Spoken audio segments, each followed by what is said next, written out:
마가복음 9장 30절부터 32절까지 제가 읽습니다. 그곳을 떠나 갈릴리 가운데로 지날새 예수님께서 아무에게도 알리고자 아니하시니 이는 제자들을 가르치시며 또 인자가 사람들의 손에 넘기워 죽임을 당하고 죽은 지 3일 만에 살아나리라는 것을 말씀하시는 연고더라. 그러나 제자들은 이 말씀을 깨닫지 못하고 묻기도 무서워하더라. 아멘. 마가복음 9장 30절부터는 주님께서 고난받으시는 주님의 순환, 주님의 고난, 죽으심에 대한 두 번째 예고의 말씀이 나와 있습니다. 제자들에게 두 번째로 주님의 순환당하심에 대하여 전하셨고 가르치셨다 그 말입니다. 마가복음 8장에는 주님의 순환에 대한 첫 번째 예고의 말씀이 나와 있었지요.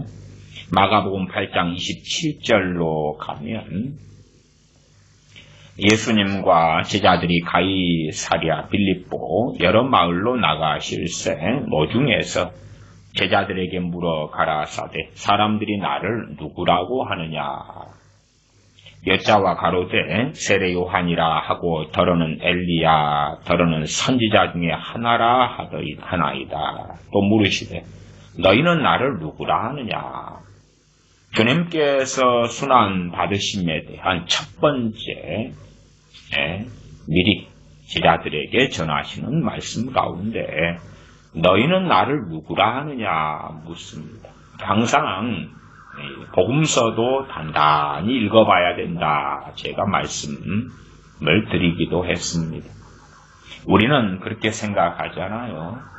제자들에게 주님 자신이 메시아이신 것을 명명백백하게 밝혀 오셨을 거라고도 착각하기도 하고 심지어는 유대인들에게 갈릴리 사람들에게 대부분의 사람들에게 예루살렘에서 내가 그리스도다 내가 메시아다 공생의 때에 밝히셨을 거라고 착각들 한다. 그러나 성경 본문을 보시면 그렇지 않다.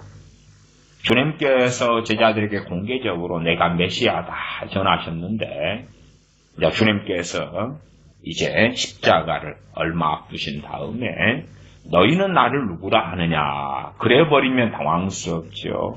내가 메시아다 그랬으면 너희는 나를 누구라 하느냐 물으실 필요가 없다 그 말이에요. 뻔한 이야기인데 주님께서 일찍부터 자주 반복적으로 주님 자신께서 메시아시다고 그리스도시다고 밝히 우리에게 가르치셨지 않습니까?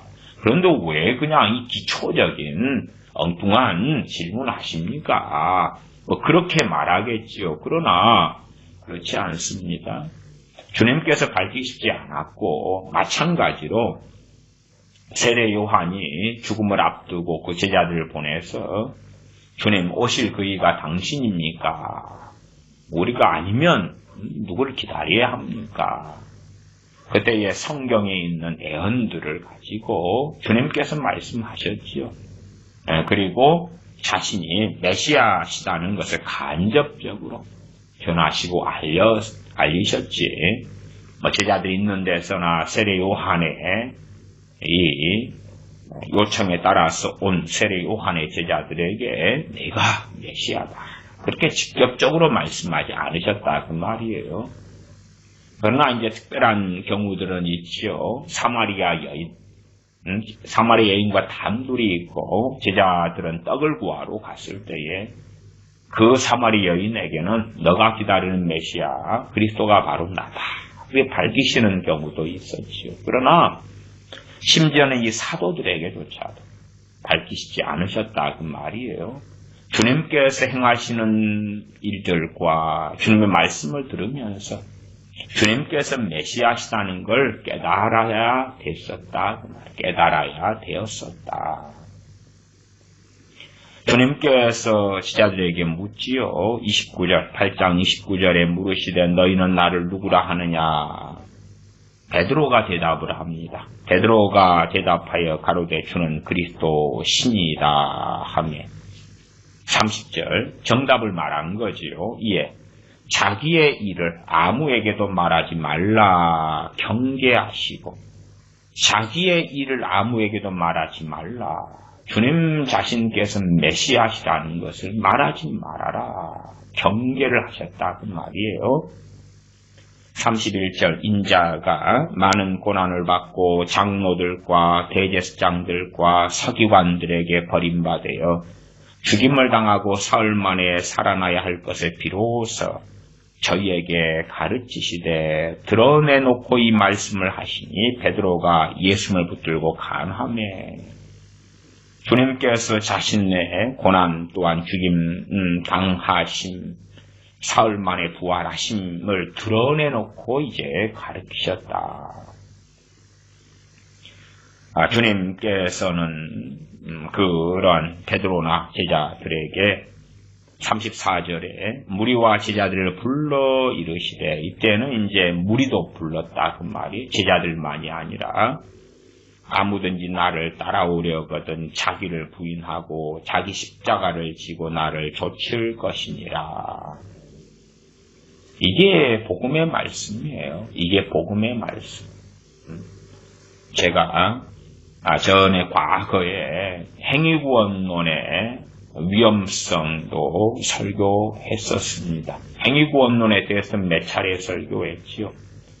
그러나 이제 잘못된 행위구원론에 대한 이해 속에 들어가 버리면 회개를 삭제시켜버린다. 회개를 없애버린다.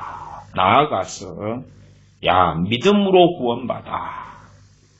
그건 진리고 맞는 이야기입니다. 믿음으로 구원받습니다.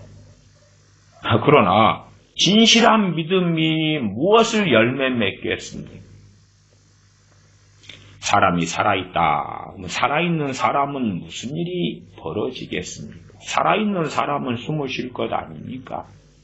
살아있는 사람은 심장이 뛰겠지요. 살아있는 사람은 내가 세포가 분노하고 세포가 생명활동을 하겠지요. 주님께서는 34절에 아무든지 나를 따라오려거든 자기를 부인하고 자기 십자가를 지고 나를 좇을 것이니라. 그러니까 요즘식으로 어떤 사람들이 주장하는 것들을 이야기해 보십시다. 어떤 사람들의 말로 하면 주님 믿음으로만 구원받잖아요. 그러니까 주님을 따라오려거든 주님을 따라온다는 건 천국에 간다는 이야기예요. 근데 그렇게 이제 이해하지 않고 자기 멋대로 한 다음에 주님 자기를 부인하지도 않고 자기 십자가를 지지도 않고 그리고 주님을 좇지도 않아도 주님을 믿으니까 천국 가잖아요. 그러지요 주님. 그러면 주님께서 그렇다. 그냥 이 땅에서 나를 따르는 걸 이야기할 뿐이야. 그러나 나는 이제 하나님 보좌 우편에 있지. 그러니까 나를 믿는다고만 하면 자기를 부인하지도 않아도 되고 대신에 상급은 없다. 아니면 상급이 적게 받아. 자기 십자가를 지지도 않아도 되고 나를 좇지도 않아도 돼. 나를 믿기만 하면 구원을 받거든. 그래서 이러한 말씀들을 생명의 말씀, 생명의 복음에 넣기보다도 그냥 윤리로 만들고 도덕으로 만듭니다. 이렇게 하면 주님을 너무 기쁘시게 해. 그러나 그렇게 하지 않아도 큰 문제는 없어.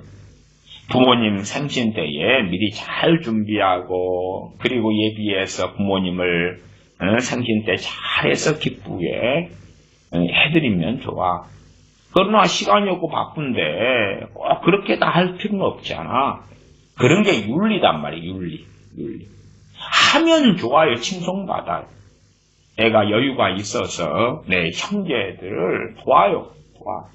안 도와도 되는데 돕는다고 합시다. 형이 조카들이 있는데 형 가정이 좀 궁핍하기 때문에 내가 여유가 있어서 조카들의 대학 다니는 등록금을 대준다.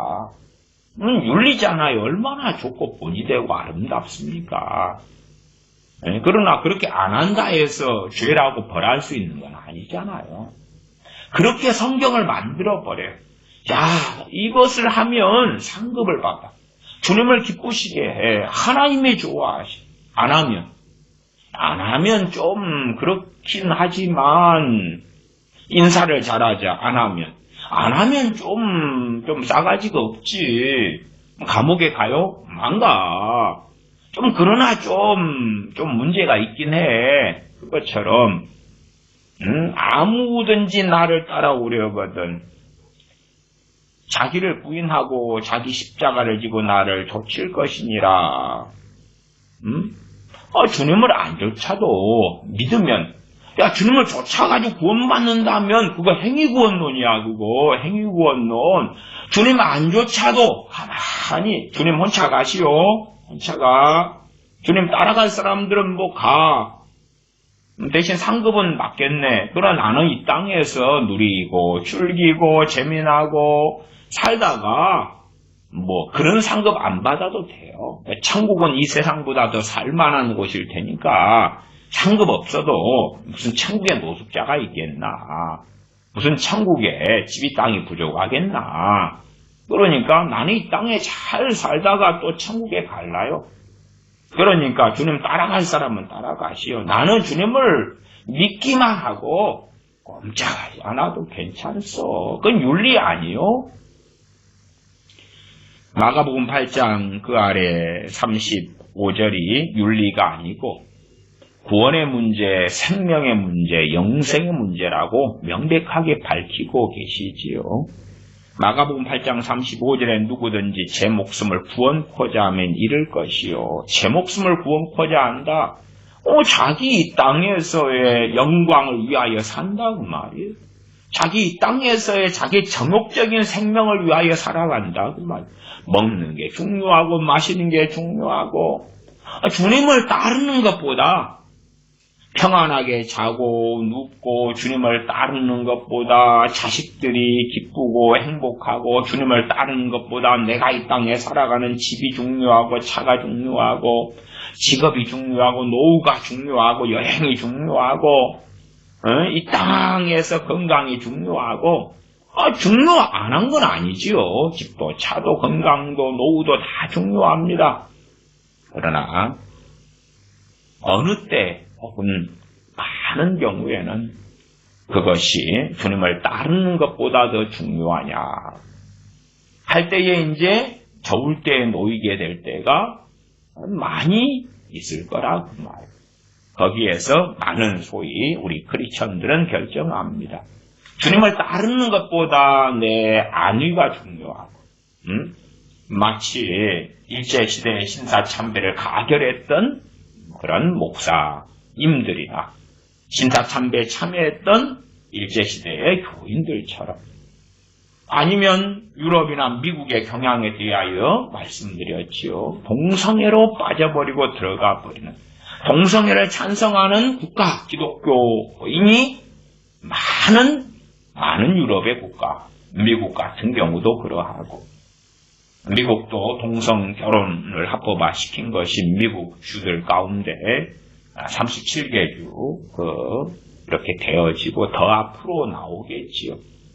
또한 많은 미국 장로교나 미국 감리교나 영국의 감리교 이번에 최근에 결정이 있었지요. 그렇게 하나님을 따르는 것보다 이 세상 세태를 따라가는 게 더 중요해. 과연 그런 자들이 구원을 얻겠는가? 그렇지 못하다. 그런 사람들은 제 목숨을 구원코자 하는 거예요. 이 땅에서 제 목숨, 자기의 육신의 안일, 육신의 만족, 즐거움, 존경, 영광. 그런 자들은 잃어버릴 것이다. 누구든지 나와 복음을 위하여 제 목숨을 잃으면 구원하리라. 구원 문제를 이야기하고 있잖아요. 구원 문제를. 사람이 만일 온 천하를 얻고도 제 목숨을 잃으면 무엇이 유익하리요? 사람이 무엇을 주고 제 목숨을 바꾸겠느냐? 누구든지 이 음란하고 죄 많은 세대에서 나와 내 말을 부끄러워하면 인자도 아버지 영광으로 거룩한 천사들과 함께 올 때에 그 사람을 부끄러워하리라. 이 구원의 문제도요, 주님께서 부끄러워한다, 그 사람을 부끄러워할 것이다, 그러니까 부끄럽지만 그래도 내 자녀고 내 백성이고 천국 백성이야, 그렇게 할 거라고 생각하시는데 10처녀에서 민난 5처녀일 수밖에 없다. 나는 너희를 알지 못한다 하는 판결을 하신다는 것을 말씀을 통하여서는 알고 확인하셔야 되는 거예요. 그냥 행위구원론에 빠지면 안 돼. 정상적인 믿음으로 구원받는다는 것이 무엇인지를 성경을 통해서 보고 확인하셔야 돼. 확인하셔야 돼. 그러나 거기에서 선을 넘어가가지고 한 걸음 가서 믿음으로 구원받아. 오직 믿음으로 구원받아. 그러니까 회개를 없애버리고. 아니, 주님의 말씀 없애버리면서 주님 믿는다 그러면 안 되지. 안 돼. 주님이 하신 많은 말씀들을 없애버리면서 혹은 생명의 복음에 넣지 않고 윤리로 격화시키는 많은 자들이 있다. 많은 자들이 있다. 마가복음 9장 본문으로 돌아옵니다. 주님의 순환에 대한 두 번째 예고를 지자들에게 하십니다. 9장 30절이었습니다. 그곳을 떠나 갈릴리 가운데로 지날새 예수님께서 아무에게도 알리고자 아니하시니, 아무에게도 알리고자 아니하셨다. 그 이유가 있지요? 이유는 31절, 이는 제자들을 가르치시며 주님께도 우선순위가 있는 것이고. 주님은 너무 사랑이 많으시잖아요. 그러니까 그런 주님보다도 사랑이 많은 사람들이 있지요.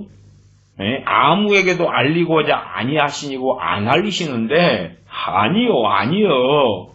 주님 그 사랑을 이루도록 도와줄게요. 소문내줄게요. 주님의 여러 치유 사역에서 주님께서 말하지 말라고 경계하시는데도 불구하고 지가 생각하는 주님의 사랑이 있고 자기가 생각하는 만인 사랑이 있는 거예요. 만인 사랑. 그러니까 이상한 기독교를 만드는 거예요. 이상한 기독교를. 주님의 그 사랑은 무한하잖아요. 하나님의 그 사랑은 무한하시잖아요. 무한한 그 사랑이 진리 안에서의 무한한 사랑일 뿐이지요. 천국에 들어온 사람들에게 아마 무한한 사랑을 하실 거예요. 그러나 그 무한 속에서 유한이 있다는 것을 아셔야 되지. 12보좌가 있으면 무한하시니까 12보좌가 아니라 천국에 들어온 사람 숫자만큼 보좌를 만들어 줍니까? 아니잖아요. 아니면 12보좌인데 한 보좌에가 10,000,000명씩 앉는 보좌야. 1억 명씩 앉는 보좌야. 그런 말장난을 하면 안 되잖아요. 사랑이 무한하시니까 왜 장로님은 24장로만 있어요? 그러지 마시고 그냥 천국에 들어온 모든 사람에게 장로 그 직분을 주세요. 웃기잖아요. 웃겨. 무한하신 사랑? 그 진리 안에서만 무한하다니까? 그러니까 거꾸로 당신들이 싫어할지 몰라도 하나님의 사랑은 유한하셔. 응? 장난치지 마. 이상한 기독교 만들지 마. 이상한 하나님, 이상한 주님 만들지 마셔. 정말 미쳐도 단단히 미쳤어. 그러면 안 믿더라도 다 천국에 보내주고 안 믿더라도 가장 최상의 것을 주셔야 될 거 아니요. 더군다나 지금 시대에 많은 크리스천들은 성령 충만을 못 받습니다. 성령 충만을 받는 사람들은 갈수록 줄어들고 있습니다. 무한하신 사랑, 내가 아버지께 보혜사를 구하겠다. 그분은 진리 영이시고 내가 아버지께 구하는 그 보혜사께서 너에게 임하실 것이다. 근데 성령 충만 받는 사람이 이제 어디에 있습니까? 무한하신 사랑이면 다 아무나. 아니면 그 사도행전의 마술사 시몬에게 그냥 막 성령 충만을 부어주시지. 왜 그에게 회개하라 그럽니까? 왜 베드로는 사도는 회개하라고? 이 분기되는 구원에는 너하고 상관이 없다고. 왜 선언합니까? 그 무한하신 사랑이니까 개떡처럼 지 멋대로 악하게 해도 구원받아, 천국에 가, 사랑해, 괜찮아. 그러니까 NCCK나 WCC처럼 미치광이 집단들이 튀어나오는 것입니다. WEA도 그 길을 걸어가지요. 그러나 아직까지는 WCC나 WEA는 강력한 중앙 집권은 없습니다. 그냥 연합체지. 뭐 시킨 대로 안 하면 목을 잘라버려 그런 건 없어요. 그러니까 제가 뭐 WCC에서 나와야 된다, WEA에서 나와야 된다 그런 극단론은 사실 말장난이다는 말씀을 드려요. 그러나 그 가운데 WEA나 WCC의 중심 사상을 가지고 일하는 그런 자리에는 안 된다. 그런 건 저주받을 일이다.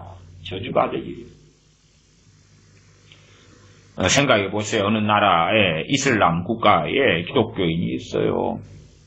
가능하면 그 이슬람 국가에서 떠날 수 있으면 떠나면 좋겠어요. 물론 제 생각입니다. 왜 자녀를 낳고 자녀를 그리스도인으로 키우고 양육하려면. 그러나 이슬람 국가는 법이 어떻게 되어 있어요? 이슬람이지. 거기에서 나오나 현실적으로 어렵지요.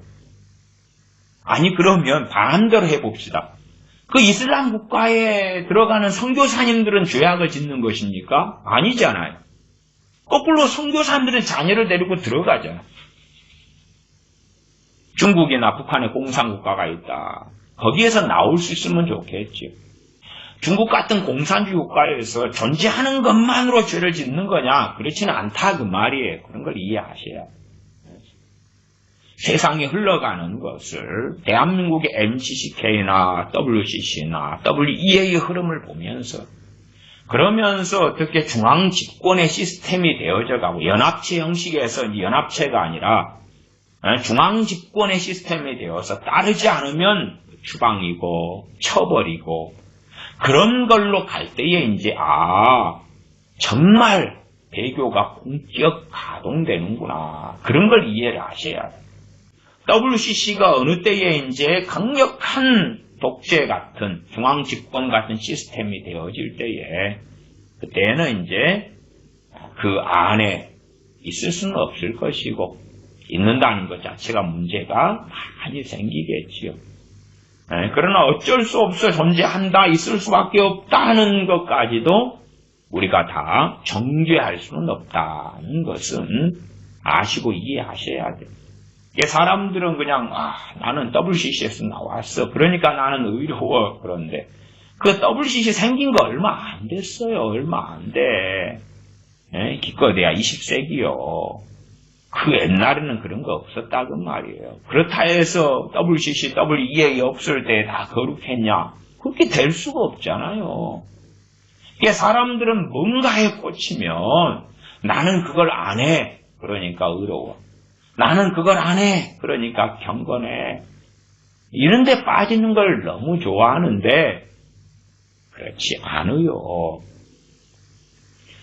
이단에 대해서 경계하고 신천지나 구원파나 몰몬교나 아니면 극단적 종말론이나 이런 것에 대하여 경계하고 그런 부분에 전문적인 지식을 가진 강사들을 불러서 이단 세미나를 하고 그 정도야 좋은 거예요. 좋은 건데 이단 세미나를 하는 교회들의 그 공통된 문제가 있습니다.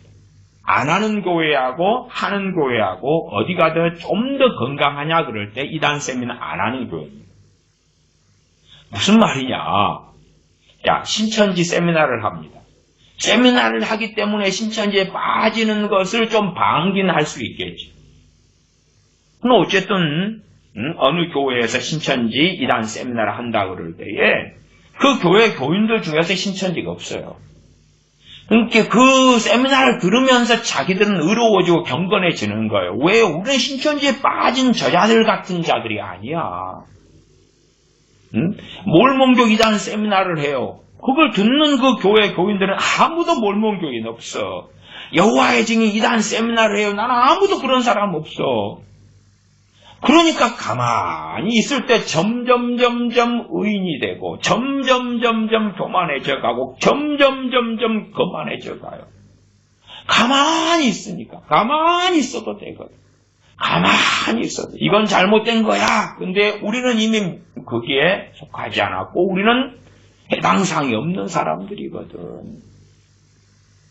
그래서 이단 세미나를 하면 할수록 그 교회 교인들이 교만해지고 악해지고 거만해지고 비판적이 되고 정죄하고 그게 빠져버려요. 참 이단 세미나 같은 거 하는 것은 좋은 일인데 좋은 일이 진실로 좋은 결과를 맺기보다도 사람들의 교만을 그 교만에 불을 넣고 기름을 끼얹어 버리는 그러한 정반대의 일과 현상들이 너무 많이 벌어지더라. 행위구원론은 이단사설이죠. 행위구원론은 이단사설이다. 그리고 이제 성경의 근거에서 세미나를 하는 것까지 좋은데 거기에서 한 걸음만 잘못 나가버리면 주님의 말씀이나 사도들의 말씀이나 하나님의 말씀을 삭제해버려요. 그래가지고 진짜 이단이 돼버려요. 진짜 이단이. 회개를 삭제시켜버려요. 진짜 이단이 돼버려요. 진짜 이단. 산상순 마태복음 7장 등에 주님께서 주여 주여 하는 자마다 다 하나님 나라에 들어갈 것이 아니다. 불법을 행하는 자들아 나를 떠나가라. 내가 너희를 도무지 알지 못하노라. 주여 주여 하는 많은 자마다 천국에 들어오게 되는 게 아니다. 심지어 주님의 이름으로 선지자 노릇했습니다. 많은 권능을 행했습니다. 그래도 아니다. 아니 그러면 주여 주여 했으면 믿으니까 주여 주여 했지. 그 다음에 주님의 이름으로 권능을 행했는데 보통 사람이에요. 불법을 행하는 자들아 나를 떠나가라. 주님 행위구원론이요. 주님 믿는다고만 하면 불법을 행하든지 동성애를 하든지 온갖 짓거리를 해도 구원받아요. 그러면 이제 이미 이단 속에 들어가 버린 거예요. 이단 속에. 그래서 참 최대한 어떤 신학적 조직화 시스템화라기보다도 성경 공부 안에서 위험한 면이 존재한다 그랬죠. 말씀을 가지고 살피고 문맥 속에서 해석하고 다루고 A라는 말씀, B라는 말씀, C라는 말씀. A라는 말씀도 축약시키는 게 쉽지 않아요. 근데 자 말씀이 A부터 Z까지 말씀이 있다고 합시다. A라는 말씀을 설교하고 쫙 다루어요. 광범위하게 펼쳐놔요. B라는 말씀을 설교하고 광범위하게 펼쳐놔요. C라는 말씀을 문맥 속에 다루고 해석하고 설교하고 펼쳐놔요. 그래가 Z까지 했어요. 그 다음에 이제 A부터 Z까지 주제가 같네. 확 쪼그라가지고 이제 몇 문장의 신학을 만들고 몇 장의 신학을 만들어요. 어찌 돼요? 미쳐버린 거지. 아버지, 어머니, 할아버지, 할머니, 자식들. 자식들이 결혼했어요. 배우자. 그 다음에 손주들 낳았네. 그래가지고 확 쪼그려가지고 한 명으로 만들어버려. 확 쪼그려가지고. 그러한 일이 마치 어리석은 바보 같은 어떤 신학들이 그렇게 성경 공부의 양식으로 튀어나온다. 확 주장했어. 목사님, 그거 한 5시간에 걸쳐 이야기하셨는데 10분 요약 좀 해주세요. 그러면 이제 미쳐가는 것이죠. 근데 옛날부터요. 지금까지 유튜브 상에서도 그렇게 하는 사람들이 참 많아요. 그런 사람도 인기가 있습니다. 옛날에 성경 공부도 그런 거예요. 기도에 대하여 이번에 주제로 성경 공부합시다. 마치 그 CCC 같은 CCC의 10단계 교재. 기도. 그냥 몇 장 안 되죠? 몇 장 안 돼. 그것만 하면 돼. 그 다음에 성령, 몇 장 안 돼요? 성경 구절 몇 개 가지고? 끝. 그렇게 주제들을 가지고 몇 개 하면 끝나는 거예요.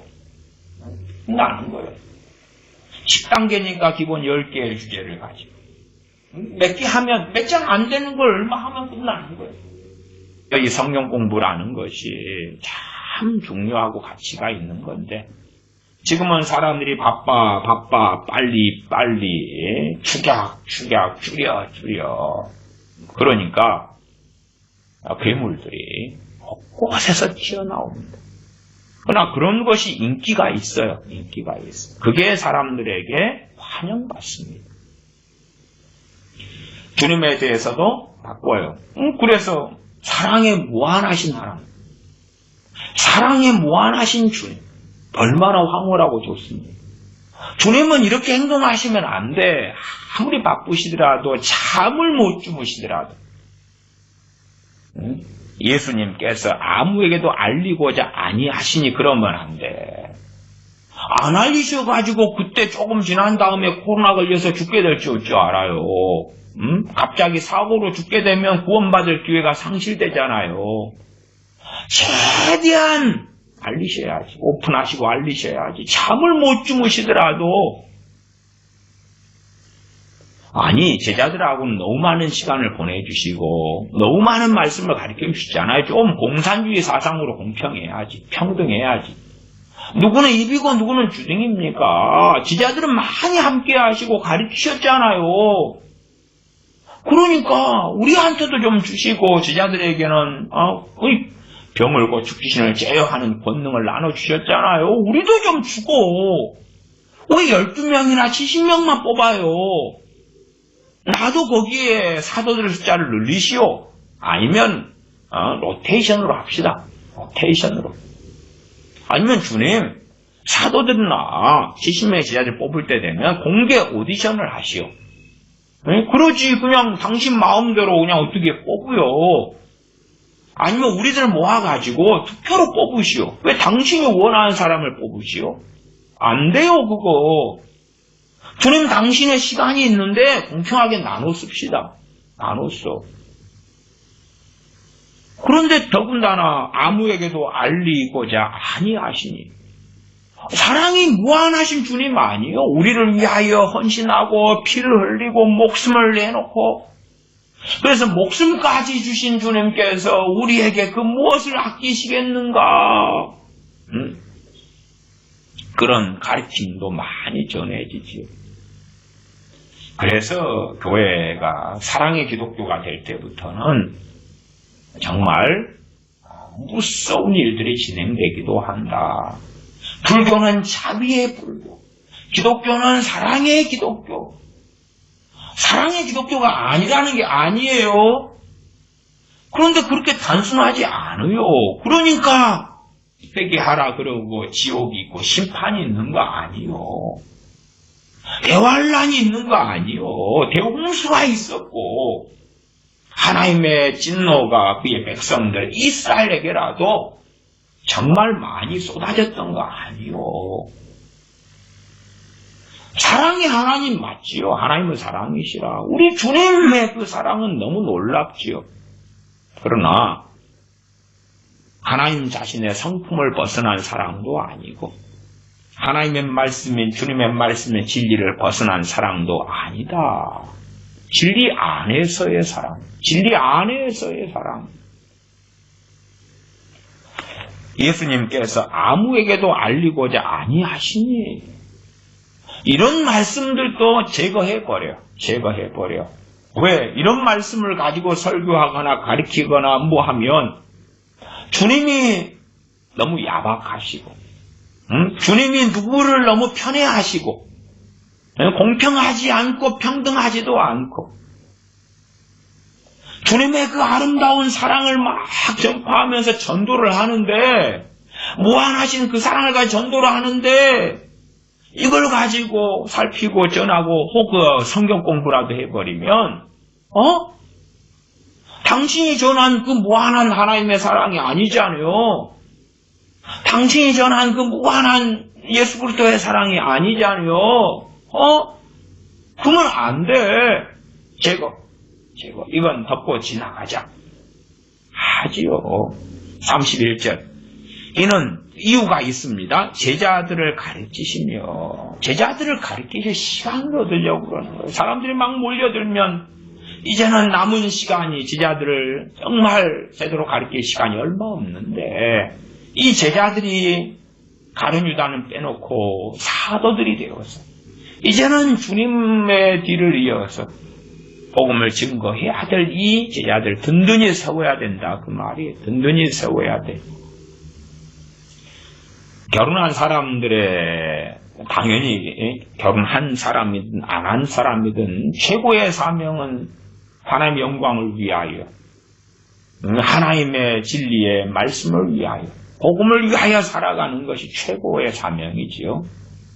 두 번째는 이제 그 사명을 위하여 사명을 감당하는 데 있어서 중요한 자리는 가족이죠, 가족.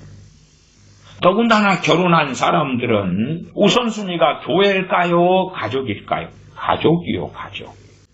자기 가족을 진리 안에서입니다. 육적으로가 아니라 진리 안에서 잘 섬기기보다도 예배당에 가서 주차위원하고 성가대에 서고 식당 봉사하고 그렇게 하면 하나님이 내 자식들을 키워준다. 그러면 주님께서는 제자들 키우려니까 뭐 하시면 돼요? 저기 밥퍼 하러 가시고 오병의 기적 행하러 가시고, 제자들 너희는 있어, 내가 너희를 잘 양육해야 되는데 내가 가서 병자를 더 많이 고칠게. 그러면은 하나님이 내가 할 일을 대신 해주셔서 하나님이 너희를 잘 가르쳐 주실 거예요. 주님이 그런 거 안 하셨죠. 그래서 주님께서는 우선순위를 정하셨다. 그 말이에요. 그러면 제자들을 가르칠 시간을 확보하려니까 무리들, 다른 사람들 오지 못하도록 알리시지 않았다고 말이에요. 은밀히 하셨다고. 그래야지 제자들을 가르칠 수가 있으니. 아니, 이게 당연한 거예요, 당연한 거. 시간은 한정이 돼 있는데, 이런저런 일 다 하고 집 밖에 떠돌아다니면, 얘들은, 내 자녀들을 하나님의 사람을 양육하는 게 가장 중요한 거예요. 그렇기 때문에 목회자들은 쓸데없는 일을 벌리지 말아야 되는 거예요. 쓸데없는 일을. 쓸데없는 봉사활동 만들어 놓고, 계모임들 곳곳에 만들어 놓고, 그리고 장난질 하면 안 되는 거예요. 그게 안 되는 거예요. 주차요원. 교인들이 사랑을 가지고 지혜롭게 행하면 주차요원이 뭐가 필요할 거예요? 교회 차? 요즘에 자가용 없는 사람이 어디 얼마나 있어. 형제 교인들이 사랑해가지고 차 없는 사람을 함께 예배당 올 때 실어 날르고 실어다 주면 끝나지. 응? 교회 미니버스, 교회 버스, 그 매진승이요 도대체 몇 명이나 실어 나르요. 교인이 1000명 교인이 있다고 합시다. 그러면 한 40인승, 45인승 그걸로 도대체 몇 대로 날라야 돼요. 거기에 그냥 운전기사가 필요하고 뭐가 필요하고 또 그런 사람 봉사하니까 갔다 와서 또 밥에 먹여야 되잖아요. 밥에 먹여야 돼. 성가대를 크게 하니까 밥에 먹여야 되잖아. 별일이 다 만들어지는데, 그러니까 이제 그 사람들은 가정을 신경 쓸 시간이 없다 그 말이에요. 아니, 사람이 직장에 갔다 오고 남는 시간 얼마 있고, 그 다음에 주말의 시간이 가족과 함께 보낼 시간이 그때 있을 텐데, 이런 봉사, 저런 봉사, 이런 훈련, 저런 세미나, 구역장, 연수, 셀장, 셀리더 교육, 또 제자훈련에 뭐에 범벅을 만들어놔요. 권사회 모임, 안수집사회 모임, 집사회 모임, 무슨 또 봉사 활동들이 있죠. 해가지고, 그렇게 해서 조금 남은 시간을 자녀들에게 쏟지 못하게 하는 그런 일들은 최대한 쓸데없는 것은 줄여서 다이어트를 해야 다이어트를 해서 최고의 사명인 가족을 섬길 수 있는 그 부르심에 들어갈 수 있도록 교회는 도와야 된다. 주님께서는 당연하게 우선순위를 하셔서 아무에게도 알리고자 아니하시는 제자들을 가르치시며 또 인자가 사람들의 손에 넘겨 죽임을 당하고 죽은 지 3일 만에 살아나리라는 것을 말씀하시는 연고더라. 말씀을 가르치고 그 다음에 나아가 가장 핵심 중에 핵심 주님의 순환, 주님의 죽으심, 부활을 말씀하시는 이유 때문에 그러하시다. 32절 그러나 제자들은 이 말씀을 깨닫지 못하고 묻기도 무서워하더라. 제자들은 이 말씀을 깨닫지 못하고 깨닫는 건 누가 해야 됩니까? 각자가 해야 돼요. 각자가. 성령님에 대하여 주님께서는 또 다른 보혜사다. 그렇게 말씀하셨어요. 요한복음 14장 16절에 내가 아버지께 구하겠으니 그가 또 다른 보혜사를 너희에게 주사 영원토록 너희와 함께 있게 하시니 또 다른 보혜사. 또 다른 보혜사란 말은 주님 자신의 또 다른 별칭이 보혜사라고 말이에요. 보혜사. 주님이 보혜사셨고 그다음 성령님이 보혜사시고 그래요. 또 다른 보혜사. 또 다른 성령님이 막 성령이 몇 분 계시다는 게 아니라 주님 자신이 보혜사예요. 주님 자신이 보혜사. 그리고 또 다른 보혜사를 구하겠다. 그분이 오실 것이다. 성령님이시지요. 그러면 주님께서는 이 땅에서 이 사도들의 스승으로 또한 그들의 보혜사로서 말씀을 가르치셨다고 말이에요. 제자들은 이 말씀을 깨닫지 못하고 말씀을 가르치셨는데 제자들이 깨닫지 못했다고 말이에요. 깨닫지 못했다. 우리는 그렇게 생각하잖아요. 제가 이 많은 부모들의 망상 속에서 주님 믿게 만들어 버리세요. 깨닫게 만들어 버리세요. 변화를 시켜 버리세요. 바꿔지게 해 버리세요. 뭐 등등등 그 망상들. 깨닫는 건 누가 해야 돼요? 제자들의 책임이에요. 그러면 이제 주님이 이 땅에 사람의 몸을 입고 인카네이션 하셨다 할지라도 본질적으로 아버지 아들 되신 주님하고 한낱 피조물 된 우리하고는 너무 격차가 있지요. 주님보다 지혜 있는 분이 누가 있겠는가 그 말이에요. 그러면 우리의 생각은 그렇잖아요. 아니 주님께서 말씀만 해버리면 제자들이 깨닫게 돼버려야 될 거 아니야. 응? 깨달을 수 있도록 말씀을 기가 막히게 해가지고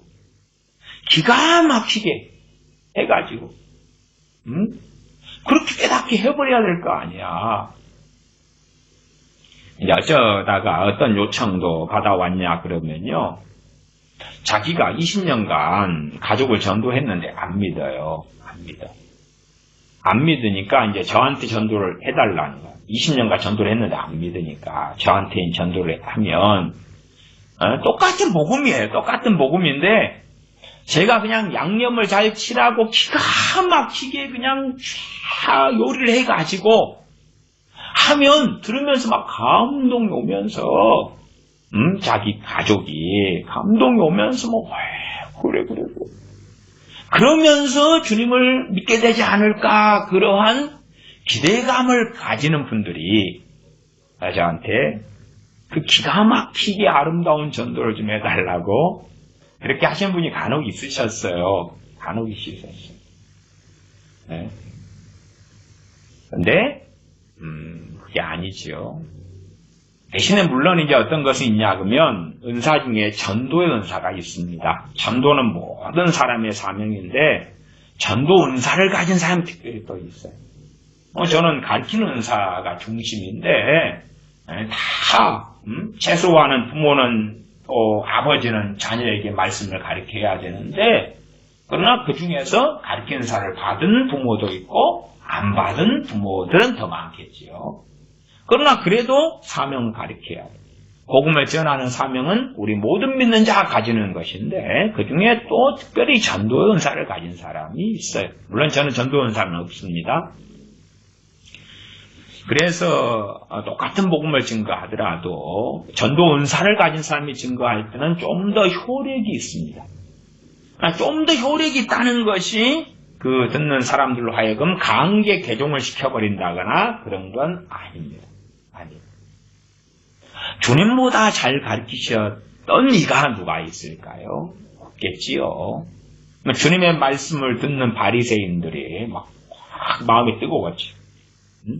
주님의 기적을 보았고 주님의 기적 한 손 마른 자 안식일에 한 손 마른 자를 고치시고 그 다음에 변론을 하시고 그때 주님과 변론했던 자들이 막 마음이 뜨거워지며 회개가 일어나며 변화가 일어나며 그랬습니까?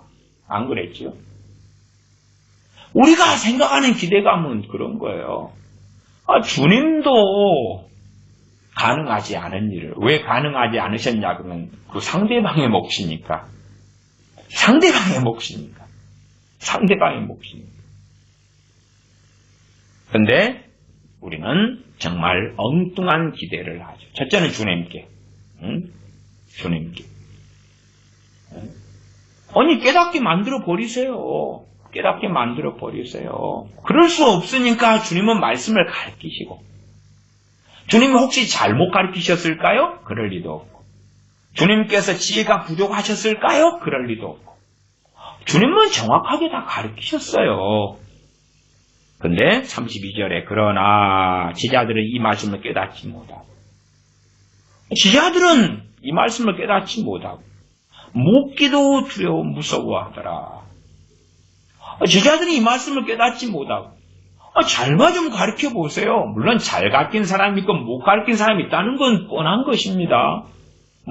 수능에 있어서 일타 강사 이런 거 있잖아요. 똑집게 과외 있잖아요. 정말 있어요. 없는 게 아니라 주님께서 못 가르치신 게 아니라 수능 일타 강사보다 주님은 더 잘 가르치시는 분이에요. 그러니까 주님께서 너무 잘 가르치시니까 그냥 한마디 들으니까 다 깨달아져 버리고 믿어져 버리고 알아져 버리고 그런 게 아니에요. 그런 게 아니에요. 그건 주님 문제보다도 우리 유한한 인간의 한계입니다. 우리의 한계예요. 주님은 무한하시지만 내가 유한한 걸. 내가 유한한 걸. 우리가 죄 가운데 육체 가운데 갇혀 있는 걸. 깨닫는 것은 누구의 몫입니까? 내 몫이에요. 내 몫. 내 몫이에요. 내 몫. 나가 믿는 것도 누구의 몫입니까? 내 몫이에요. 왜 아직도 믿음이 없느냐? 책망하시잖아요. 내 몫이에요. 내 몫. 물론 구원 얻는 믿음에 대해서는 제가 야고보서 말씀이나 유다서 등의 말씀을 가지고 여러 차례 살펴본 바가 있습니다. 자, 제자들은 이 말씀을 깨닫지 못하고 묻기도 무서워하더라. 깨닫는 것에 대하여 좀 더 마가복음의 말씀을 가지고 살펴보겠습니다. 마가복음 8장 17절을 보겠습니다. 마가복음 8장 17절입니다. 17절 제가 읽습니다. 예수님께서 아시고 이르시되 너희가 어찌 떡이 없으므로 의논하느냐? 아직도 알지 못하며 깨닫지 못하느냐? 너희 마음이 둔하냐? 너희가 아직도 깨닫지 못하느냐? 아직도 알지 못하며 깨닫지 못하느냐? 너희 마음이 둔하냐? 둔하냐? 제자들의 마음을 강제로 그냥 둔하지 않고 민첩하게 지혜롭게 만드시는 게 아니다 그 말. 잠언의 말씀도 지혜의 말씀을 전하시면서 지혜를 얻으라 그러잖아요. 얻으라고. 우리는 지혜를 달라고 그러죠. 어떤 상황에서 특정한 지혜는 존재합니다. 야고보서 1장에 누구든 지혜가 부족하거든 그거다고. 지혜의 말씀을 내가 듣고 깨달아야지만이 때로는 또 깨닫는 걸 넘어서서 그 말씀에 순종하고 실천해야지만이 지혜를 얻게 되지요. 그 말씀에 관련한 부분에서. 그러나 성경의 지혜들이 있으면 성경 공부 좋아하잖아요. 몇 군데 잘라가지고 자기가 생각하는 지혜를 조잡해 만든 다음에 지혜를 주세요. 주님 지혜를 주세요. 그래서 이상한 것이 튀어나옵니다. 그러면 정말로 그것이 옳고 합당하다면 사도들에게 안수 한 번씩 하시면서 야 지혜가 임할지어다. IQ가 너는 100 올라가라. 베드로 너는 100인데 너는 100만 올라가면 되겠다. 100 올라가라. 근데 이제 또 다른 시몬 같은 경우는 80밖에 안 돼. 그러면 너는 200에 맞춰줘야 되니까 120 IQ 올라가라. 야고보는 너는 120이나 되네. 너는 80만 올라가라. 200에 딱 맞춰줄게. 지혜야 임하라. 그렇게 마음이 둔하면 안 둔하게 되라. 민첩하게 되라. 슬기로워라. 안수해주고 주님을 위해서 기도해주고. 주님도 안 하신 일을 부모들은 하잖아요. 자녀들에게. 주님보다도 위대한 부모들은 많으시니까 주님과 다른 길을 걸어가죠. 다른 길. 자기 사랑에 매여서 주님과 다른 길을 걸어가죠. 너희가 어찌 떡이 없음으로 운운하느냐. 아직도 알지 못하며 깨닫지 못하느냐. 너희 마음이 둔하냐. 18절 너희가 눈이 있어도 보지 못하며 귀가 있어도 듣지 못하느냐. 또 기억지 못하느냐. 내가 떡 5개를 5,000명에게 떼어줄 때에 조각 몇 바구니를 거두었더냐. 가로되 12이니이다. 또 7개를 4,000명에게 떼어줄 때에 조각 몇 광규를 거두었더냐. 가로되 7이니이다. 가라사대 아직도 깨닫지 못하느냐 하시니라. 아직도 깨닫지 못하느냐. 이 말씀이 14절 올라가면 제자들이 떡 가져오기를 잊었으며 음식 준비 안 했다 그 말이에요. 배에 떡 1개밖에 저녁이 없더라. 최소 지금 13명이 가잖아요. 제자 12명과 주님 13명이지요.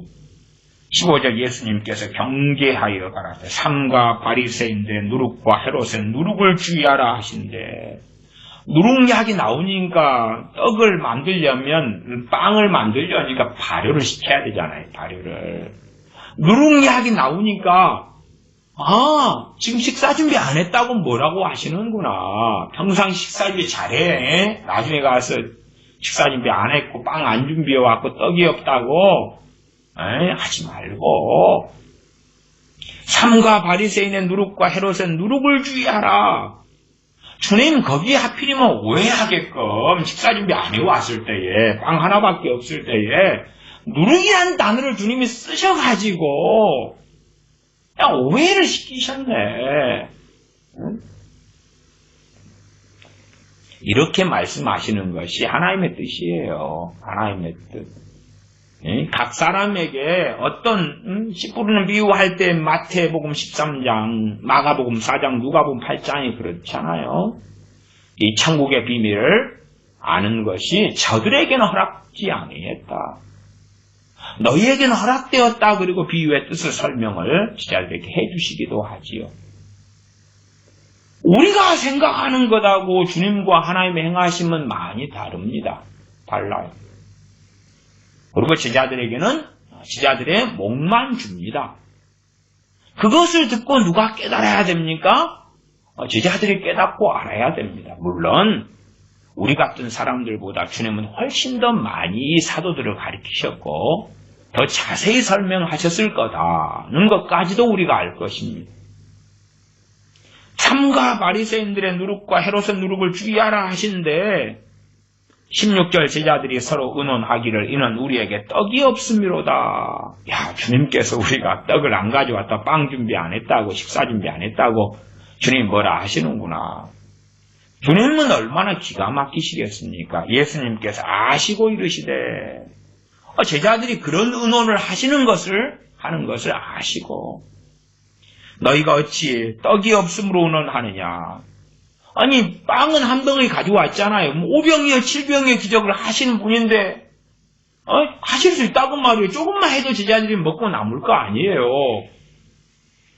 근데 이들은 그러한 기적을 보았으면서도 망이 없다고 의논하고 있는 거예요. 주님 말씀을 자기들 식으로 하면서 제자들을 12명이 머리를 모아놓고 이 장경들이 뭘 합니까? 의논을 하고 있어. 의논을 하고 있어. 주님은 얼마나 기가 막히시겠어요. 의논을 하고 있어. 제자 12명 가운데 좀 덜 떨어진 한 명에 다 어디든지 12명 모이면 덜 떨어진 사람이 있을 거 아닙니까? 1등 있고 꼴등이 있죠. 그 세계 최정상들인 뭐 G12라든지 G7이라든지 국가 정상들이 모였는데도 덜 떨어진 사람이 있습니다. 있어. 왕따도 있고 덜 떨어진 사람도 있고 또 우리나라 청와대에도 덜 떨어진 분이 거기 나타나시고 뭐 그럽디다. 많은 어쨌든 뭐 제자 12명 가운데 덜 떨어진 제자 1명이 2명이 엉뚱한 이야기를 하니까 다 남은 11명 뭐 덜 떨어졌다면 가룟유다라고 합시다. 가룟유다가 덜 떨어져가지고 엉뚱한 이야기 하니까 11명이 아이고 덜 떨어진 이야기 하지마. 너만 몰라. 그렇게 한 게 아니다 그 말이 아니에요. 제자들이 거의 전체적으로 잘못 바로 깨닫지 못했다. 17절 너희가 어찌 떡이 없음으로 의논하느냐. 아직도 알지 못하며 깨닫지 못하느냐. 너희 마음이 둔하냐.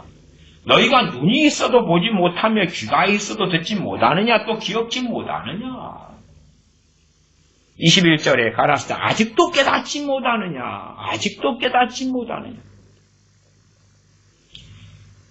말씀을 듣고 깨달아야 되지.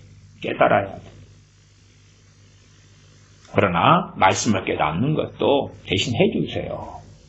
아니 성경이 읽는 것도 대신 해달라 그러지. 깨닫게 해주세요. 믿게 해주세요. 믿어지게 해주세요. 우리의 몫인걸. 마가복음 6장으로 갑니다.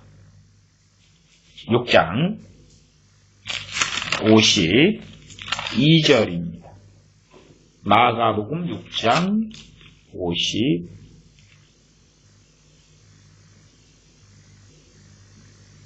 52절 이는 저희가 그 떡 떼시던 일을 깨닫지 못하고 도리어 그 마음이 둔하여졌음이로라. 떡을 떼시던 일을 깨닫지를 못하고 도리어 그 마음이 둔하여졌음이로라. 그 마음이 둔하였다는 이야기는 그 놀라운 오병이의 기적 이런 것을 보았는데 그 앞에 오병이의 기적이 30절부터가 쭉 나와 있습니다. 6장 30절부터가. 근데 그 사건을 접하고 그 다음에 마음이 더 둔해진 게 아니라 더 깨달아지고 더 믿어지고 더 슬기로워지고 그래야 될 터인데 더 둔해졌다 그 말. 똑같은 걸 경험하고 그 놀라운 오병이의 기적을 경험하고 그리고 이제 왜 둔해집니까? 잘못 해석하고 잘못 이해하고 곡해하고 왜곡하고 그리 되고야 말았다 그 말이에요. 그건 누구의 몫이에요? 그 제자들 사도들 각 개인의 몫인 거예요. 개인의 몫. 주님께서 오병이의 기적을 행하셨고 그 현장에 있던 사도들이 그걸 보자마자 그냥 믿음이 생기고 회개가 생기고 그렇게 되지 않아요. 그 오병이의 현장이다 혹은 다른 기적을 보는 사람들 가운데 이미 마음이 둔해지지 않은 사람들 심지어 어떤 사람들은 둔해진 마음이 슬기로워지기도 하고 아니면 슬기로웠던 사람이 둔해지기도 하는 거예요. 좀 이 내용을 보면 주님께서 물 위를 걸으신 기적을 행하시는 그런 내용에 대한 것입니다.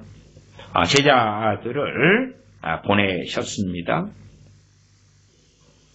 47절로 갈까요? 저물매 배는 바닷 가운데 있고 제자들을 배 타고 건너라고 보냈는데 예수님은 홀로 무태 계시다가 바람이 거스림으로 제자들이 괴로이 노젓는 것을 보시고 밤 4경쯤에 바다 위로 걸어서 저희에게 오사 지나가려고 하심에 제자들이 그의 바다 위를 걸어오심을 보고 유령인가 하여 소리를 지르니 오병이어의 기적을 행하실 그 능력 있는 주님께서 바다 위는 못 걸으시겠느냐 그 말이에요. 그런데 주님의 그 기적을 체험하고 보면서도 바다 위를 걸으시니까 유령이 돼버리는 거예요. 유령이. 왜? 마음이 둔해지는 거예요. 마음이 둔해져요. 50절 저희가 다 예수님을 보고 놀랍니다. 이에 예수님께서 곧 더불어 말씀하여 가라사대 안심하라 내니 두려워 말라 하시고 배올라 저희에게 가시니 바람이 그치는지라 제자들이 마음에 심히 놀라니. 심히 놀라는 게 아니고 당연하구나 당연해. 바다 위를 걸어오시니까 얼마 전에 오병이어 행하셨잖아요. 야, 역시 나 그런 주님인 줄 알고 있었어요. 응? 주님이 우리 이 풍랑이 너무 거세가지고 우리 돌봐주시려고 와 급하게 바다 위를 걸어오시는군요. 주님, 그리스도님 여기에 빨리 걸어오세요. 그런 것도 아니고 풍랑이 일어가지 힘들어 죽겠구만 유령가에 나타나니까 얼마나 무섭겠어요. 그리고 주님께서 이제 내니 안심하라 그러면서 배에 타셨어도 긴가민가 안 하겠어요? 유령이 이게 어이구 무서워. 긴가민가 하겠죠. 심히 놀란단 말, 심히 놀래. 기뻐한 것도 아니고 당연하게 여긴 것도 아니고 왜 그런 일이 벌어졌느냐? 52절 이는 저희가 그 떡 떼시던 일을 깨닫지 못하고 하나님의 아들 되심 그리스도 되심 주님의 능력 주님의 권세 깨닫지 못하고 도리어 반대로 우리 반대로 우리가 우리 가족이나 자녀들 또 우리의 형제들에게 하나님께서 막 기적을 베풀어 주시기를 원하는 마음이 있겠지요. 그리고 하나님이 특별히 이제 기적을 베풀어 주실 때도 있어요. 그 다음에 하나님의 기적을 봤으니까 회개가 터지겠지, 믿겠지, 하나님께 돌아오겠지, 하나님을 기쁘시게 하기 위하여 살게 되겠지. 사도들도 안 그랬어요. 기적이 일어나도 좋은 방향으로 다 가는 게 아니요. 도리어서 그 마음이 둔화해졌다. 떡 떼시던 일을 깨닫지 못했다. 오병이의 기적을 행했는데 당연히 주님의 의도하심, 하나님의 의도는 그 기적을 통하여 떡을 먹은 사람들만이 아니라 제자들이 깨닫기를 원했죠. 근데 깨닫지 못했다. 기가 막히는 일이지요. 마태복음 4장으로 갑니다. 마태복음 4장 12절로 갑니다. 씨 뿌리는 비유가 나와 있지요. 마태복음 4장 12절 11절부터 봅니다. 마태복음 4장 10절 마태복음 4장 10절 씨 뿌리는 비유를 봅니다. 10절부터 제가 읽습니다. 예수님께서 홀로 계실 때에 함께한 사람들이 12제자로 더불어 그 비유들을 묻자온데 함께한 사람들이 있고 12제자가 있었다.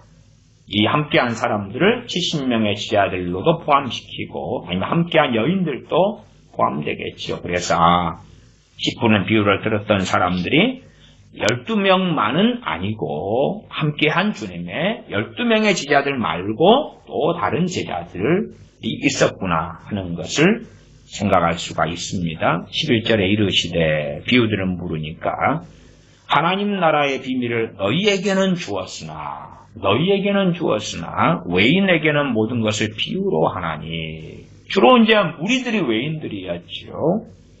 이는 저희로 보기는 보아도 알지 못하며 듣기는 들어도 깨닫지 못하게 하여.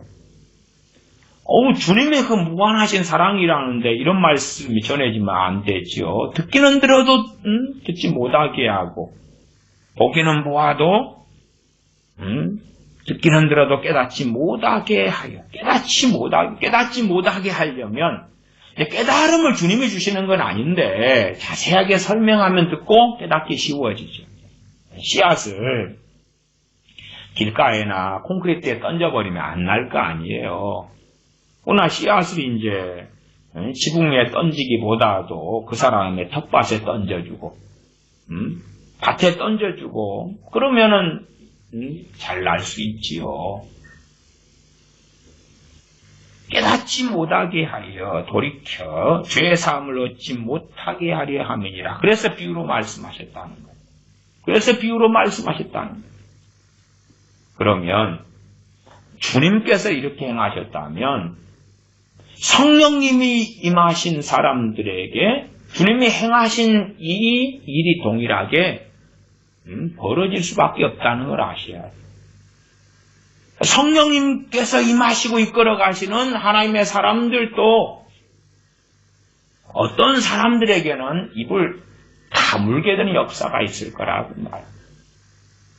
깨닫지 못하도록. 듣기는 들어도 보기는 보아도. 저걸 뭘 말한 거지? 뭘 저렇게 행한 거지?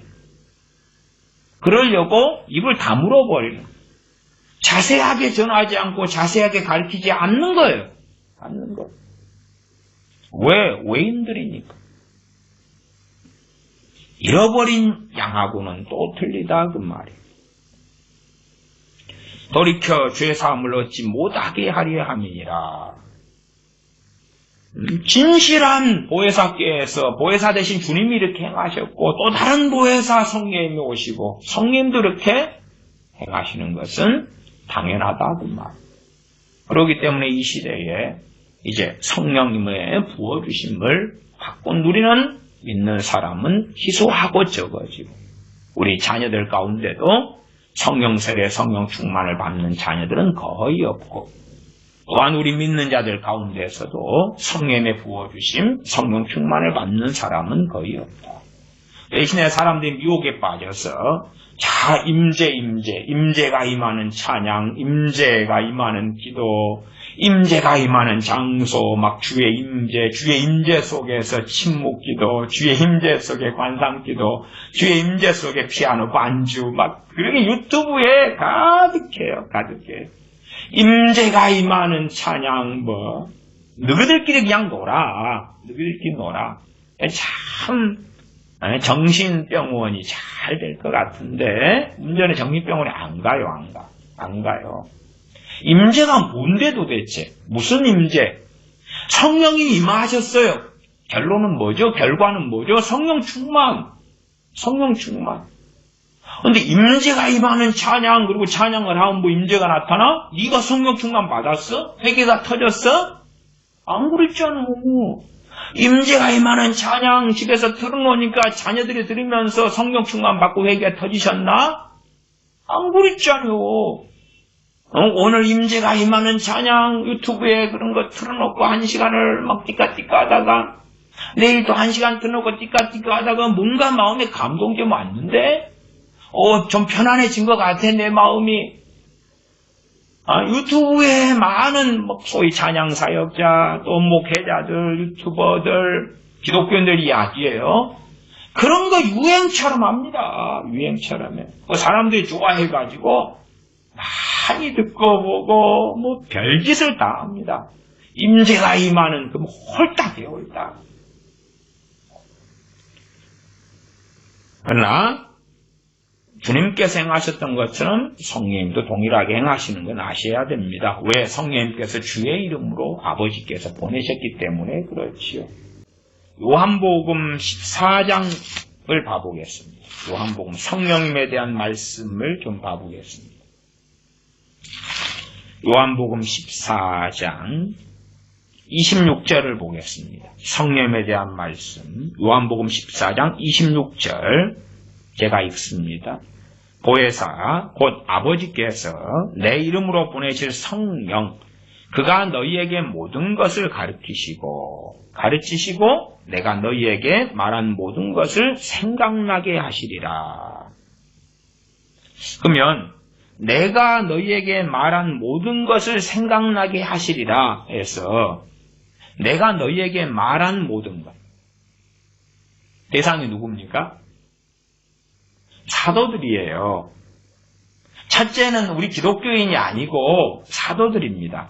우리는 주님께서 공생의 세월 동안에 하신 말씀을 직접 들은 사람이 안 들은 사람이? 안 들은 사람이고 사도들이 들었단 말이에요. 심지어 여기에서 가룟 유다도 포함이 안 됩니다. 가룟 유다는 들었는데 해당이 없다고 말이에요. 성령님께서 임하시는 사람도 아니고 주님께서 말씀한 모든 걸 생각나게 하시는 사람이 아닙니다. 위에 22절로 가면 가룟신 아닌 유다가 가룟 유다가 둘이지요. 시몬 베드로하고 또 시몬이 또 있고 야고보도 둘이고 그렇습니다. 22절 가룟인 아닌 유다가 가로되 주여 어찌하여 자기를 우리에게는 나타내시고 세상에게는 아니하려 하시나이까. 제자들에게는 나타내시고 세상 사람들에게는 최대한 숨기시는 부분이 있으셨다 그 말이에요. 예수님께서 대답하여 가라사대 사람이 나를 사랑하면 내 말을 지키리니 내 아버지께서 저를 사랑하실 것이요 우리가 저에게 와서 거처를 저와 함께하리라. 나를 사랑하지 아니하는 자는 내 말을 지키지 아니하나니. 누구에게는 감추시는 것을 말씀하시는 거예요? 주님 사랑하지 않는 사람. 주님을 사랑하면 주님 말씀 지키고 주님 안 사랑하면 주님 말씀 안 지킨다 그 말이에요. 주님을 안 사랑하여 주님 말씀 안 지키는 사람에게 주님을 나타내시고 드러내신다? 아니지요. 그리고 이어서 성령에 대한 것이 나와 있어요. 우리 자녀들에게 또한 우리도 마찬가지입니다. 누구에게 성령 충만을 부어주시겠습니까? 주님 사랑하는 사람. 어떤 사람이 주님을 사랑합니까? 주님 말씀 지키는 사람.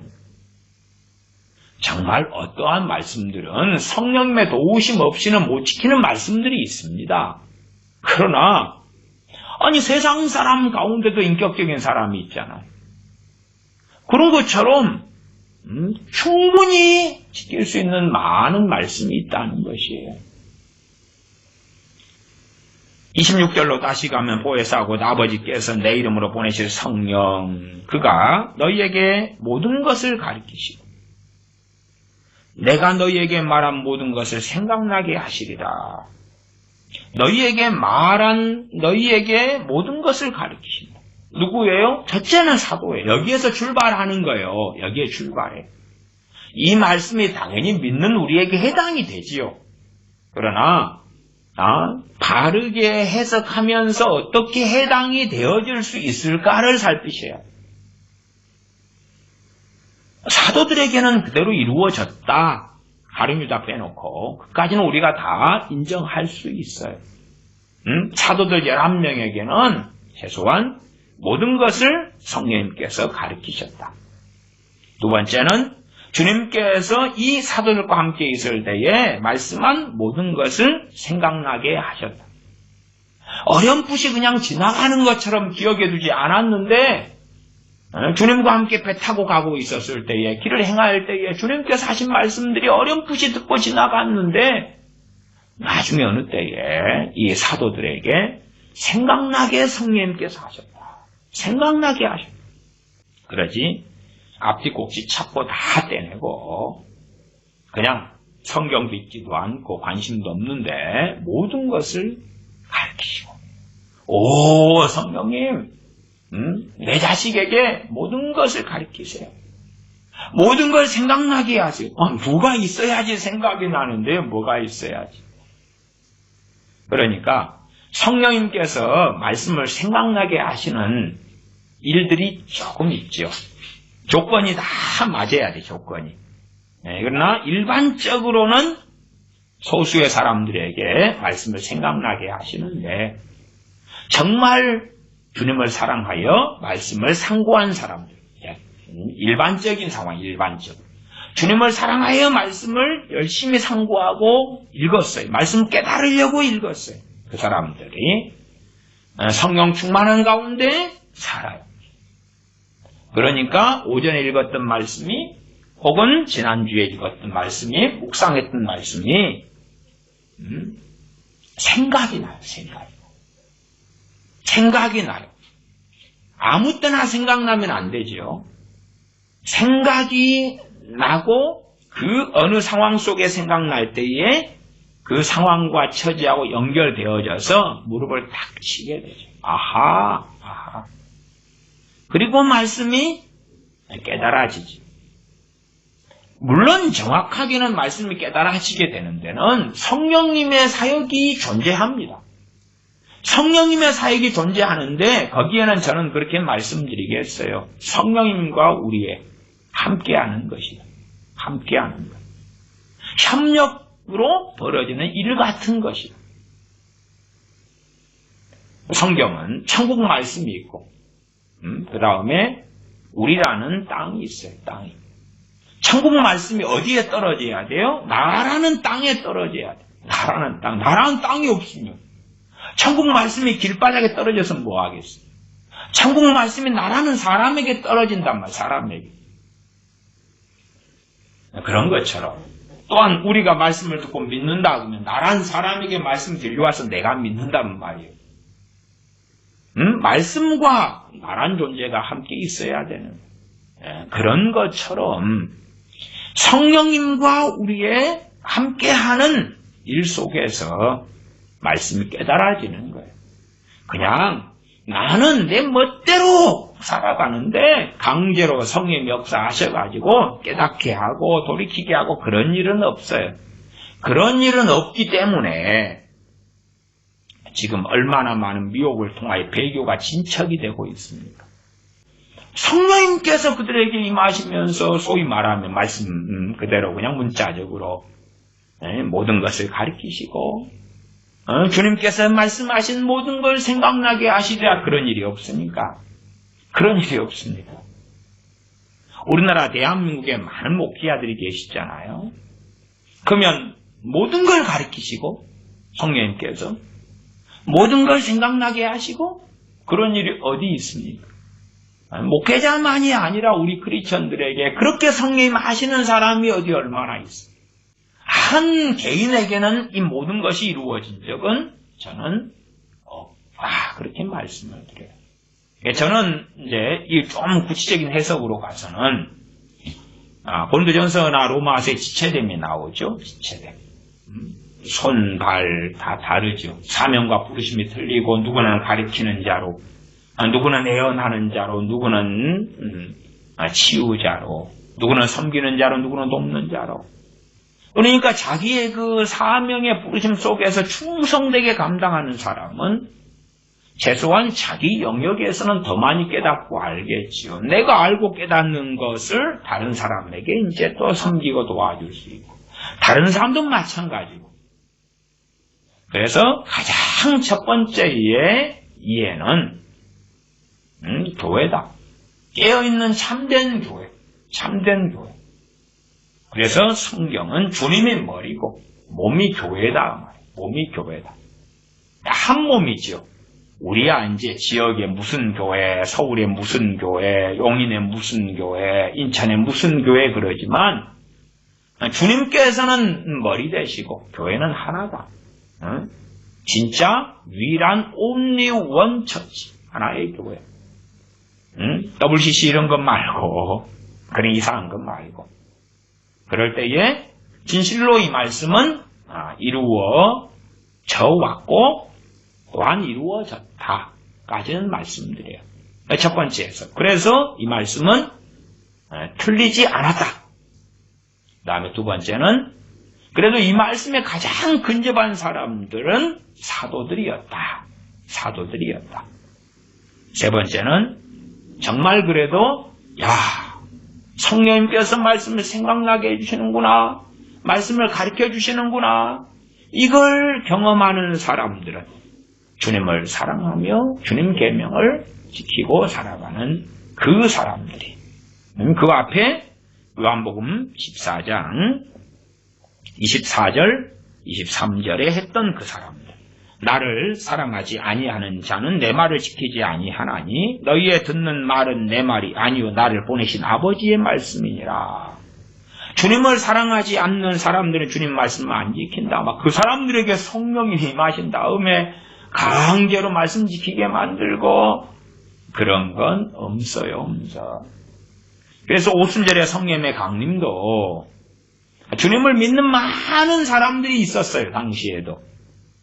주님이나 사도들이나 각성 각촌의 마을에 다니면서 전도하시고 복음을 증거하시고 병을 고치고 귀신을 쫓아내시고 말씀을 가르치셨는데 그냥 마지막에 사도만 11명만 남았을 리가 어디 있어요. 최소한 본도 전세 500의 형제에게 부활하신 다음에 일시에 보이시기도 하셨지요. 그러나 사도행전 2장의 성령의 강림은 마가의 다락방에 모였던 120명에게만 있었다는 사실. 120명에게만.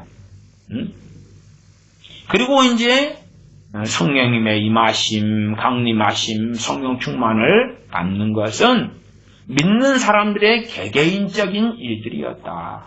물론 어느 교회가 성령 충만하고 깨어있는 교회라면 그 교회 안에서 우리의 자녀나 또한 우리가 전도하는 사람들이 성령 충만을 받기는 상대적으로 아주 쉽겠지요. 아주 쉽겠지요. 최소한 우리가 살아가면서 우리가 지체됨 속에서 그리고 우리가 주님 사랑하고 순종하는 길을 걷는 삶 속에서 보혜사께서 14장 26절에 우리에게 모든 것을 가르치시는구나. 우리에게 모든 것을 가르치시는구나. 그 모든 것 속에는 제가 지체됨을 말씀드렸어요. 내 부르심이 A라는 건데 B라는 영역, C라는 영역을 가르치시면 어떻게 돼요? 쓸모가 없잖아요. 쓸모가 없어. 내가 엔지니어인데 경제학자들이 하는 것을 내가 배우면 어찌 돼요? 별로 가치가 없어요. 몰라서 알아서 손해될 건 별로 없을지 몰라도 우리의 시간과 삶은 유한해요. 각자의 부르심이 다르다 그 말이 달라. 내 영역에서 더 발전하고 성장하고 그렇게 하는 것이 마땅하지요. 우리의 부르심의 영역도 마찬가지의 측면이 존재한다. 그래서 최소한 내 부르심의 부분에서 점점점 내 믿음이 성장하니까 감당할 만하니까 내게 모든 것을 가르쳐 주시는구나.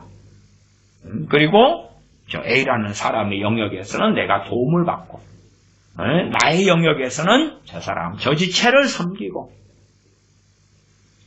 또한 내가 너희에게 말한 모든 것을 생각나게 하시리라. 이제 우리는 성경을 통하여 사도들에게 생각나게 하신 것들이 또한 기록하게 하신 것들이 신약 성경 등을 통하여 우리는 확인하고 보아요. 그리고 이 말씀을 이제 묵상하지요.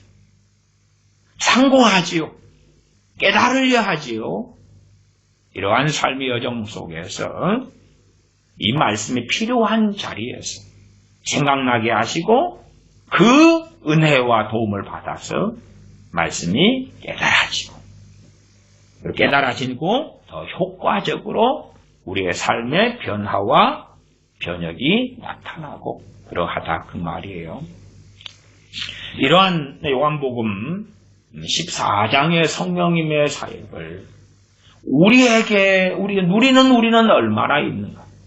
정말 성령님께서 우리들에게 그렇게 역사하시고 사역하시는가.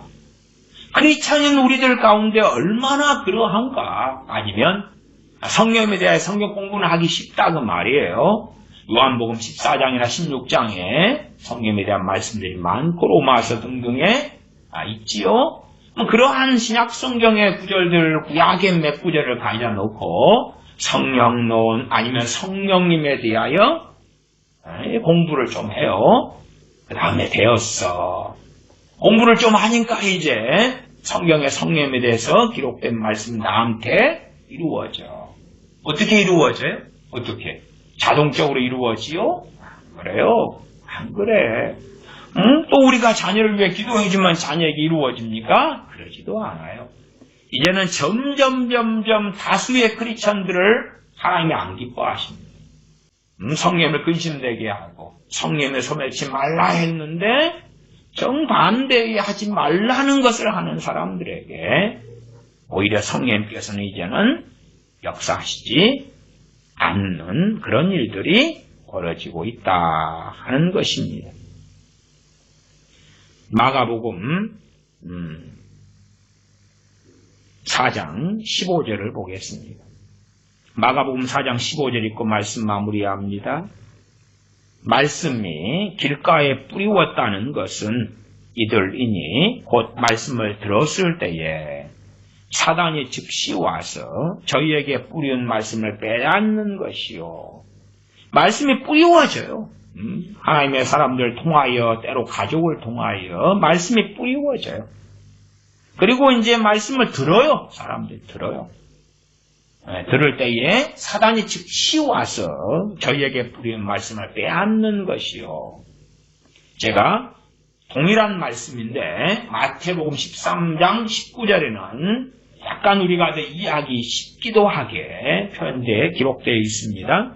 마태복음 13장 19절로 제가 읽어드리면 아무나 천국 말씀을 듣고 깨닫지 못할 때는 이렇게 한 단어가 더 있어요. 이해하기 쉽게. 깨닫지 못할 듣고 듣는데 깨닫지 못하였을 때에 깨닫지 못할 때는 악한 자가 와서 사탄 대신에 악한 자로 기록됩니다. 악한 자가 와서 그 마음에 뿌리운 것을 빼앗나니 마음도 더 구체적으로 들어가 있지요.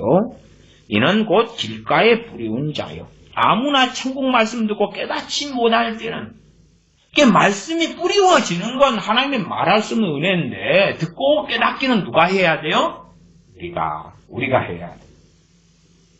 성령님이 임하시니까 깨닫게 해주실 거야, 믿어지게 해주실 거야, 돌이키게 해주실 거야. 아니고 돌이키는 것도 성령님의 도우심이 있어야 됩니다만은 그러나 우리가 거기에 함께 부응하고 거기에 함께 동의하고 정말 열렬히 원하고 바라고 소망하고 그리고 그 길을 걷는 걸음을 넘어지더라도 걸어가는 사람들 그런 사람들에게 성령의 역사는 계속하여 나타난다는 사실입니다. 너희가 성령을 받은 것은 행함으로냐 율법으로냐 듣고 믿음으로냐. 성령을 받은 것은 믿음으로 받지요. 우리의 덕성으로 받는 건 아니에요. 그러나 내가 믿습니다 하는 모든 사람들에게 성령이 임하십니까? 안 그렇다는 건 우리가 다 알잖아요. 믿습니다 하는 우리 자녀들에게 성령이 임하십니까? 안 그렇죠. 성령이 임하시면 결과가 뭘로 나와야 돼요? 성령 충만. 성령이 임하셨는데 성령 충만이 없다?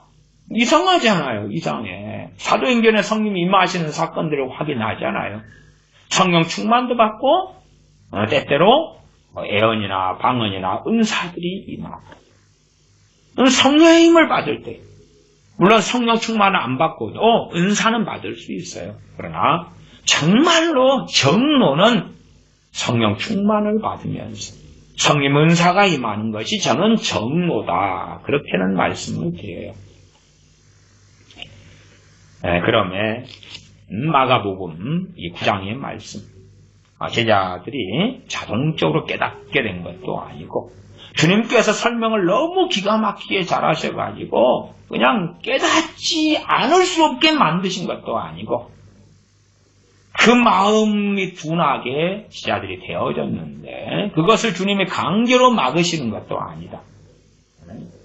그러면 성경을 통하여 주님을 변개시키지도 말고 하나님을 왜곡시키지도 말고 성령의 도우심을 받아 말씀이 생각나고 그리고 진실로 우리가 주님을 사랑함으로 말씀을 바르게 듣는 귀가 보는 눈이 있어서 말씀을 듣고 알고 깨닫고 말씀이 깨달아져야지만이 이제 본격적으로 말씀이 뿌리 내려서 싹이 나고 줄기가 나고 꽃이 피고 열매가 맺어질 것이다 하는 것입니다.